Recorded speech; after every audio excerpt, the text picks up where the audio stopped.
Some of the important herbivores. That's the blue tang. You see the green fish with the yellow tail? That's called a stoplight parrotfish. There's a lot of black sturgeons. This is the princess parrotfish that's coming towards you. This is star coral. Star coral is made up of hundreds and hundreds of little animals, all interconnected. And if you take a real close look, what you see is each of these individual animals are called coral polyps. And together, they create this coral.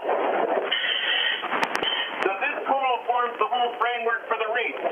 But there's many other species that live together in this massive coral zone.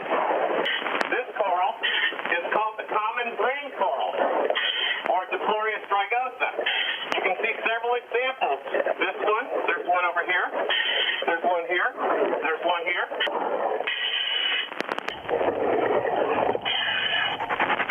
Do you see this small coral here?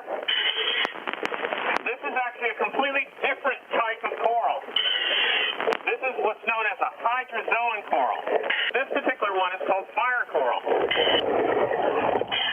Here is an example of one of the sponges we're seeing quite frequently throughout the Caribbean. This is called an orange Cleona sponge, or Cleona dilatrix. And what you can see is it's slowly spreading out across the coral, and eventually this coral will die from this.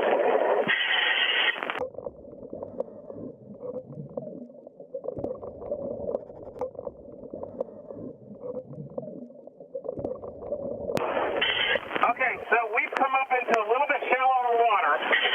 We're now in an area known as the outpouring coral zone. And what you can see around us is lots and lots of colonies of outpouring coral, or Propropomana. Now this coral is actually in trouble. It has declined throughout its range from coral disease, coral bleaching, hurricanes, and other things. And so let's swim around a little, and I can try to show you some of the things that are causing these corals to die.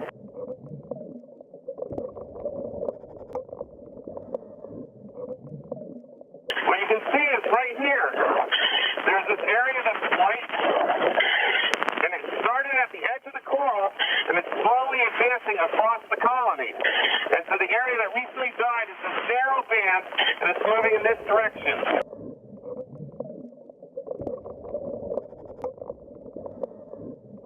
You see this brown?